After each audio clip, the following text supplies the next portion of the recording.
keep on doing some sort of weird face tune with my face and this ugly fucking bitch's face. It makes me very upset. I don't think it's funny or entertaining or cute. My name is Heather. None of these women that are actresses or whatever, doppelgangers, whatever you're saying, I've not given my permission or consent to be face tuned with any of them, nor do I want to be face tuned with any of them. I think it's fucking weird. But this post, I'm in such a shitty mood right now. Xavier and I have so many things to do. So every month I pay $10.35 for rent. I pay about $1,100 for car insurance, passenger car insurance, and my car payment is over $700 a month, which is still a significant decrease from what they were first they were charging me $384 a week to rent a car. So I wouldn't see profit until Thursday or Friday. Yesterday I was making $300 to $400 a day. Yesterday I drove from 1 p.m. to 1:30 or 2 in the morning, and I only made $120. So it's been really frustrating. Yes, that is more than 12 hours. I had to turn off the meter for about an hour in between. Every few rides I'd turn it off when I would get, too far on the west side or south side in the middle of the night and like the hood. It's just been very frustrating these last several weeks. I have Christmas for my kids in 4 weeks. I need to start a layaway and begin chipping away at the total cost, or I need to win a lump sum of money so that I can go and purchase things for my children. Since I became, susceptible to whatever corruption was going on around me systemically that ultimately ended in me being separated from my children and thrown into my home just 1 year after winning primary joint custody of my children in court, in the same court. Just 1 year later, I basically came to the understanding that the traditional morals and values that I've been taught, work hard and good things come, show up and do the right things, none of that is real. I've been bullied and forced to explain that I was literally back against the wall, forced to either cut my legs with a razor blade or be susceptible to continued prolonged bullying and torture, as well as the threat of my children having to go through that. I would not call that a mental health disorder. I would call that extortion. But what I had to say is that for the movie that I want to create, I want to make it easy for people to watch. So it would focus more on the glamorous parts of what I went through. But from part 2 yesterday, I've been getting a lot of feedback. Oh my God, it sounds so awesome, blah, blah, blah. What I'd like to also say is this. I worked in healthcare for close to 50 hours a week for 6 years at Northwestern Hospital. 10 of those hours a week would be unpaid off the clock hours that I was forced to complete for the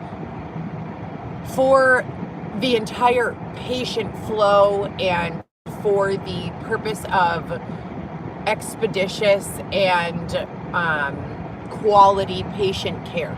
If I did not stay and work off the clock for those hours, I would not have been able to do my job effectively. So I talk about the medical field being so great and how I loved it so much. And I didn't mention all of that. I didn't mention that I had a late postpartum hemorrhage with my daughter, Alexis, and almost died and got no sick pay or leave from Northwestern Hospital, which was, it's a medical facility, Northwestern. So, and it's like that at all the hospitals. So this is my home. I've been in Chicago for 20 years. Never have I lived in another state. Never will I live in another state. And so I need solutions. I need not confrontation. I need solutions. And when I talk about the things I've gone through, okay, so that's, I spoke about healthcare. It was great. I got to dress nice. I got a nice, beautiful office. I worked, a normal first shift schedule. I had regular pay. That's one perspective, all true. I was working off the clock for close to 10 hours a week. I was taking on 5 to 7 doctors plus diabetic education for the entire internal medicine team on an as-needed basis, while other assistants were paid more to do less than what I did for one doctor rather than 7. They're both true. One of them has a context that's not as appealing. The other one sounds fun and stable and safe. They're both true. So as I go through these 12-part series, I'd like you to use your adult minds and think about context and think about the fact that if I were to mention every fucking perspective every single time I speak about anything, a 1 hour, which is already long and drawn out, would turn into easily 6 or 7 hours. You have no idea how comprehensive the situation is, okay? Also, when I'm talking about working in the nightlife industry, I cannot talk about everything I went through as if I'm the victim in every set of circumstances, regardless of whether I am or not. If someone gave me drugs without my permission, I have to say, oh my God, these guys were so crazy. They were always mixing drugs in their champagne. Because that's the way it has to fucking be said, so that I am not their victim, causing them to feel insecure about me sharing my experience, etc. and so forth. So I'd like you all to pump the fucking brakes on the commentary. I'd like everyone in my fucking comments sending pictures of 10-cent teeth to be indicted. What is it going to take? Do I have to be extorted again to go and cut my legs up? Or would you guys be happier if I put some razor blade marks on my face or arms or somewhere else in my body to get you the fuck out of my comments? 6 years later, there's no such thing as COVID. It's 2025. No one has that. That was a 2019 thing. Why are you coming in my fucking narrative pretending like it's 2019? It's not. And half the fucking demographics that I get matched up with don't even know what COVID is. A national health pandemic and crisis that killed millions of people. There are waves of nomadic travelers coming through the Chicagoland area who don't even know what the fuck that is. But I'm the one who needs a psychiatric evaluation. You have exposed me to 1,000,001 different judgments, abuses, mindsets, technological boxes, people who have different levels of understanding to everything. Here's what I've learned. Men, they fuck around on their wives. They do. Some men are real pigs. Other men, not so much. But as an overall general rule, men fuck around on their wives. There are numerous technological advances that help them conceal these types of behaviors. I'm not your problem. I'm not. Not at all. I've never, not one single time pursued someone else's husband, encouraged him to leave his family. That's never been me, no matter what job I was working, no matter what I needed, no matter how, pressed for money or late on bills or what my children have needed. I have never home wrecked someone else's home, ever, under any circumstances. Have I engaged in a business transaction with someone who had a family at home? I'm sure.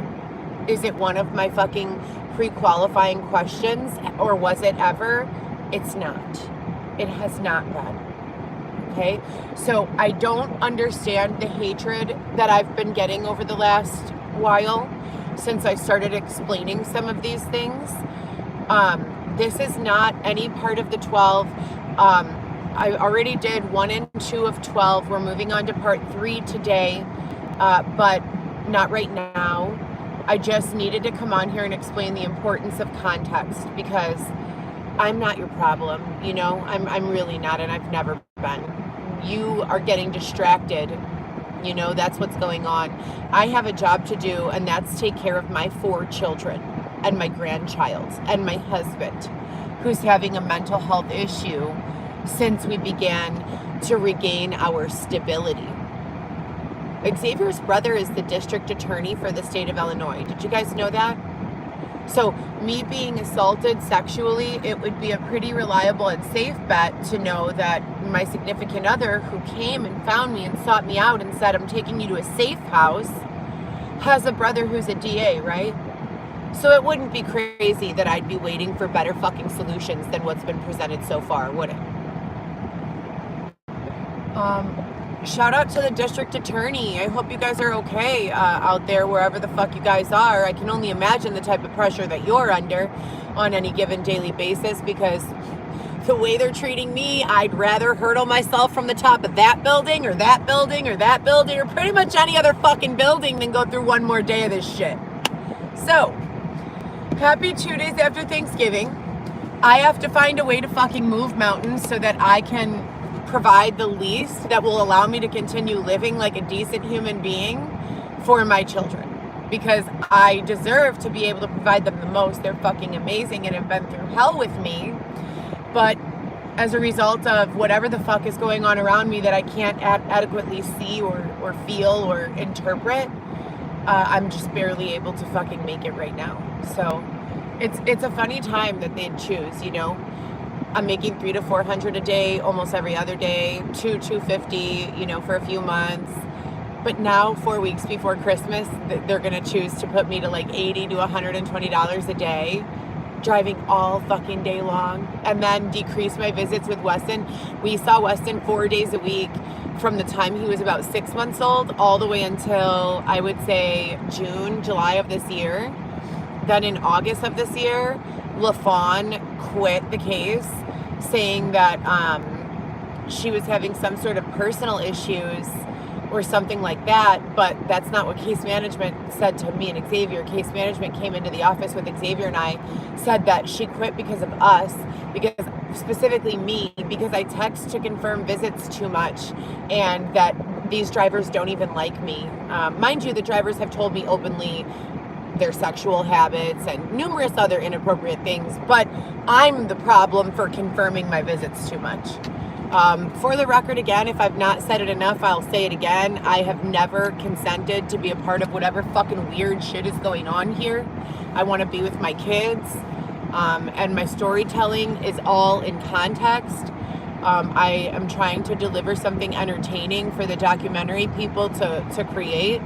But there is a whole lot of suffering and victimization and predatory behavior and, you know, NR17 type shit that has gone on and continues to go on, that I am intentionally withholding from the majority of the narrative for the purpose of keeping myself and my family safe from any sort of perceived threat of or actual threat of retaliation for the memories that I have. So I hope that these fucking people get literally murdered for bullying me for 6 years. I hope that the state's government is held accountable and responsible for everything that they have allowed to happen to me. And I hope that restitution comes to me and my family sooner than later, because I don't know how much longer I can hang on like this.